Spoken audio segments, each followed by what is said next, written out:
पूरा विपक्ष दिल्ली में है, उसको डाइवर्ट करने के लिए हंगामा करा दिया है। अब सही पकड़ा। अच्छा, ये हंगामा करा दिया, ये नई थ्योरी है यही कराती भारतीय जनता। क्रोनोलॉजी को समझिए। नहीं, अब ये मैं इस पर राकेश जी नहीं, जवाब साहब, ये आप नई थ्योरी लेकर आ गए। बिल्कुल सही थ्योरी है। एक ऐसा हंगामा वहां पर खड़ा हो गया, और वो इसलिए खड़ा किया, मतलब आप कह रहे सरकार प्रायोजित है, सरकार करा रही है, डाइवर्ट करो वोट चोरी के मामले। वोट चोरी में बहुत घेराव हो गया है विपक्ष के द्वारा, तो वो आप डाइवर्ट करिए। राकेश जी, ये डाइवर्ट कर रहे हैं आप, सरकार प्रायोजित बता रहे हैं। देखिए, बहुत तरस आता है जब इस तरह के खोखले तर्क लेकर के सामने आते हैं। उत्तर प्रदेश की योगी आदित्यनाथ सरकार की सबसे बड़ी उपलब्धि उत्तर प्रदेश की कानून व्यवस्था है, और कोई सरकार स्वयं इस प्रकार का कोई काम कराएगी कि हमारी ही कानून व्यवस्था को लेकर के कोई सवाल उठाने का मौका विपक्ष को मिले, हम विपक्ष के हाथ में कोई हथियार थमाएंगे? मैंने फिर इस बात को दोहरा रहा हूं कि घटनाओं में अपराधी की जाति, मजहब, उसका पार्टी से जुड़ाव, ये देखने का काम पिछली सरकारें करती थी। भारतीय जनता पार्टी की सरकार किसी अपराधी की जाति, अरे भारतीय जनता पार्टी में बहुत से लोग अपराधी हैं, क्या करा जाएगा? इसीलिए हमने एक फोटो लगाया, आपने एक स्वर में बुलडोजर जाएगा उनके घर पे, इन अपराधियों घर पे जिनके खिलाफ एफआईआर है, चौराहे फोटो लगाएंगे। मैंने आचार्य जी को रोका था कि वो आपको बोलने दें। जवाब आपको अपराधी कह दूं मैं आपको? ऐसे नहीं चलेगा, बोलने दीजिए, ऐसे नहीं चलेगा ना। अब सैयद जवाद आपको मैं अपराधी कहने लगूं टीवी पे, ऐसे नहीं चलेगा ना। आप भारतीय जनता पार्टी के किस नेता को अपराधी कह रहे हैं, नाम लेकर के बताइए, और वरना माफी मांगिए। भारतीय जनता पार्टी को जनरलाइज करके इस तरह की बात कहने में आपको माफी मांगनी पड़ेगी। सैयद जब बात कोई भी बात नाम लीजिए वरना माफी मांगिए। तो सोच समझ करके बोला करो। अरे सुनिए, माफी कोई हम मांग रहे हैं? ऐसे पूरी एक सूची देता हूं भारतीय जनता पार्टी का, जिसके ऊपर पुलिस ने एफआईआर नहीं करी, जिला अध्यक्ष ने लोगों को उकसाया। भारतीय जनता पार्टी के कई नेताओं के खिलाफ, जो भारतीय जनता पार्टी से जुड़े हुए हैं, उनके खिलाफ भी जो है एफआईआर है। देखिए पूरे एफआईआर में नाम बताइए, नाम बताइए वरना गोल गोल करोगे। नाम जानता था भारतीय जनता पार्टी के जिला अध्यक्ष का नाम ही नहीं लिखा है एफआईआर के अंदर। नाम नहीं है, सोच समझ के बोलना, अरे सोच समझ करके बोलना, धमकाना किसी और को समझ के बोलना, आज पहुंचेगा, आज से आज में पहुंचेगा मानहानि का। सोच समझ के नाम लेना, सोच समझ के नाम लेना। एक मिनट रुकिए, नाम लेकर के बताओ ना, भाजपा का नाम लेके बताओ। वो कह रहे हैं, सीधे बोल रहे हैं, आप नाम क्यों नहीं बताते हैं? मैंने बताया ना, जिला अध्यक्ष का नाम है, बाकायदा उसके वीडियोस हैं, लोगों को उकसाते हैं उसके खिलाफ जो है। वो पाल नाम क्या है जिला अध्यक्ष का? पाल है तो जिला अध्यक्ष। अच्छा, मैं एक खिलाफ है। सुनिए मेरी बात सुनिए। अरे नाम ही नहीं मालूम है किसी का। हाँ, वो पाल है वहाँ का। नहीं, सैयद जवाद उससे ज्यादा उकसाने का काम उससे ज्यादा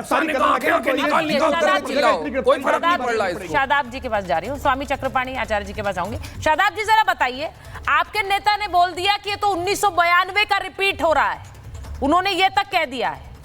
अब यहां पर बीजेपी पर आरोप लगा दिया कि ये तो डिवाइड एंड रूल करते हैं, हिंदू मुसलमान करते हैं। अब वहां जो नेता है, जिसका वीडियो आया है, जिसने खुद अपने आप कहा कि सपा ने उसे, समाजवादी पार्टी ने उसे निष्कासित कर दिया, वो कह रहे हैं कि यहां पर तो समाजवादी पार्टी एक ही वर्ग का काम करती है, मुझे रहना ही नहीं है ऐसी पार्टी में। ये हो क्या रहा है? तो चारिता जी, समाजवादी पार्टी और भाजपा के लोगों ने मिलकर के ये पूरी हरकत की है, और कानून को हाथ में लेने वाले गुंडों के खिलाफ जो सख्त एक्शन लेना चाहिए था, क्योंकि पुलिस की मौजूदगी में गुंडागर्दी की गई। इसी तरीके से पुलिस की मौजूदगी में 1992 में बाबरी मस्जिद को शहीद किया गया था। यही बात हमारे नेता माननीय सांसद बैरिस्टर ओवैसी साहब ने कही कि कानून को हाथ में लेकर किसी भी धर्मस्थल या किसी भी ऐसी जगह पर जो रिचुअल या हिस्टोरिकल बिल्डिंग है, स्पेशली जो किसी भी रिलीजन की से संबंध रखने वाले लोग हैं, उन पर इस प्रकार की जो कार्रवाई करते हैं गुंडे, उन पर कड़ी कार्रवाई होनी चाहिए। क्या उनके पोस्टर लगाए जाएंगे, बुलडोजर उनके ऊपर अभी चलने वाला है? कितने लोगों की अब तक गिरफ्तारियां हुई? क्या बीजेपी का जिलाध्यक्ष नहीं शामिल था? ये बात कह सकते हैं त्रिपाठी जी? क्या उत्तर प्रदेश में कानून का राज नहीं है? उनके लोगों को कानून व्यवस्था पर और अदालतों पर विश्वास नहीं है, इसीलिए वो सीधा जाकर घुस गए। लाइव वीडियो चल रहा था कि हम पुलिस की तस्वीरें डालिए ना भाई, जरा तस्वीरें स्क्रीन पर डालिए। हाँ बोलिए शादाब जी। सुचारिता जी, मैं वही बोल रहा हूँ। सुचारिता जी, मैं यही बोल रहा हूँ कि कानून का दुरुपयोग पुलिस करती रही है। मुसलमानों के खिलाफ अलग कानून होगा और गैर मुस्लिम के साथ दूसरा होगा। अगर मुसलमान होते तो आप सीने में गोली मारते। अरे भाई, हम कह रहे हैं कि आपकी मौजूदगी में ये हरकत कैसे हुई? कानून को हाथ में लेने का ठीक है। अधिकार किसी अब को भी जरा नहीं होना चाहिए। मैं शादाब जी मुख्यमंत्री कहते हैं कि ये जो तस्वीरें यहाँ कोई हैं, धर्मांतर ये जो मैं नहीं अभी कर तस्वीर सकता। चला रही हूँ, एक छोटा इसमें सा- ये जो भीड़ है ये सुचलता- आगे आ रही है। सुचलता- राकेश जी मैं आ रही हूँ आपके पास। ये जो सुचलता भीड़ आ एक रही छोटा सा है, intervention। ये जो भीड़ आ रही है, ये उस समय की है जब, हाँ राकेश जी मैं आप ही के पास आ रही हूँ, आपका रिएक्शन चाहिए क्योंकि वो आप ही पर आरोप लगा रहे हैं। लेकिन ये जो तस्वीर मैं दिखा रही हूँ, इसमें बहुत सारी एक भीड़ चलती है। उस समय जब वो मकबरे की तरफ जा रहे थे तो चारों तरफ पुलिस वाले खड़े हुए थे। ये तस्वीरें देखिए, पुलिस वाले खड़े हुए थे। अब इनका आरोप ये है, ये सवाल जरूर उठेगा कि भाई पुलिस वाले खड़े हुए थे, उसके बावजूद ये मकबरे पर चढ़ गए, वहां पर इन्होंने हंगामा किया, ये क्यों होने दिया? राकेश जी देखिए, एक तो पहले शादाब चौहान ने कहा कि देश के कानून में इनका बहुत यकीन है, उसके बावजूद एक बेहद आपत्तिजनक बात इन्होंने अभी भी कही। इन्होंने कहा कि हमारी बाबरी मस्जिद को शहीद कर दिया। पहली बात तो वो बाबरी मस्जिद नहीं थी, इस बात को सुप्रीम कोर्ट ने अपने आदेश से स्थापित करने का काम किया है। उसके बावजूद बार बार आप जब ये कहते हैं ना कि हमारी बाबरी मस्जिद को शहीद किया, अरे वो विवादित ढांचा था, वो प्रोग्राम ला के मंदिर पर बनाया हुआ था, ऑनरेबल सुप्रीम कोर्ट के निर्णय से स्थापित हो चुका है। उसके बावजूद सुप्रीम कोर्ट के निर्णय की बैठकर टीवी चैनल पर अवहेलना करने वाले व्यक्ति को देश के कानून व्यवस्था में विश्वास है, देश के संविधान में विश्वास है।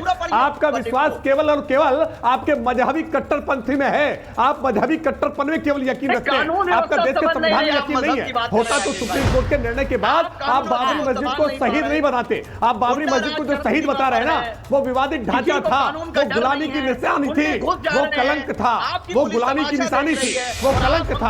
आप बाबर को अपना पूर्वज मानते रहो, आप बाबर को पूर्वज मानते रहो, उसके गुण गाते रहो, लेकिन शादाब चौहान जो कार्रवाई हुई चौहान है, लिखा है ना, आपके पूर्वजों की पहचान दिलाता जो है। कार्रवाई हुई, एक बार सुनिए जरा, मैं स्वामी चक्रपाणी के पास भी जाऊंगी और आचार्य जी के पास भी जाऊंगी।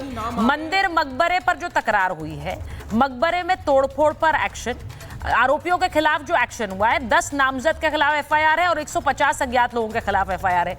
अब ये जो पूरा इलाका है, यहाँ पर सिक्योरिटी बढ़ा दी गई है, उसके बारे में भी आगे बात करूंगी। लेकिन जो बात चक्रस्वामी, हाँ बोलिए उसका स्वामी चक्र, ये लीजिए, आप अभी माफी मांगिएगा। यहाँ पर प्रसून तिवारी हैं, बीजेपी युवा मोर्चा के जिला महामंत्री, जिनके खिलाफ एफआईआर है। दूसरा नाम ले लीजिए, पुष्पराज पटेल, बीजेपी के महामंत्री हैं फतेहपुर से, उनके खिलाफ है, वो भी भारतीय जनता पार्टी के हैं। देवनाथ धड़कर और बजरंग दल से जुड़े हुए धर्मेंद्र सिंह, उनका नाम है, और भारतीय जनता पार्टी के जिला अध्यक्ष हैं, जिसके ऊपर विवाद है, मुख्य लाल पाल। अब राकेश जी बोलेंगे, माफी मांगिए, राकेश जी माफी जवाब मांगिए, माफी मांगिए देश के सामने, चैनल पे माफी मांगिए। अच्छा राकेश जी जवाब दे दें एक मिनट।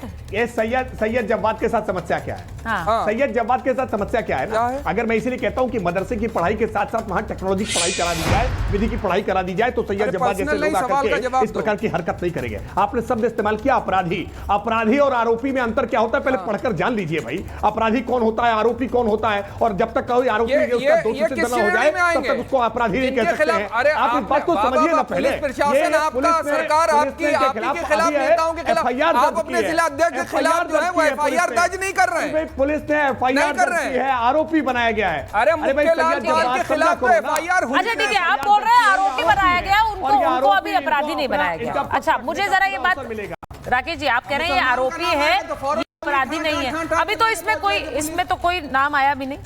पर मैं एक बार जरा आचार्य जी के पास जा रही हूँ। स्वामी चक्रपाणी, आप मुझे सुन पा रहे हैं? जरा ये बता दीजिए, क्योंकि यहाँ पर आरोप ये लगाया जा रहा है कि ये डिवाइड एंड रूल वाली फिलॉसफी पर काम किया जा रहा है, हिंदू मुसलमान को लड़ाओ। अब मुझे ये भी समझना है कि यहाँ पर जो भीड़ आई, अब इन्होंने संभल की बात की कि संभल में जिस तरह से हुआ, यहाँ पर जो भीड़ पहुंची थी उसने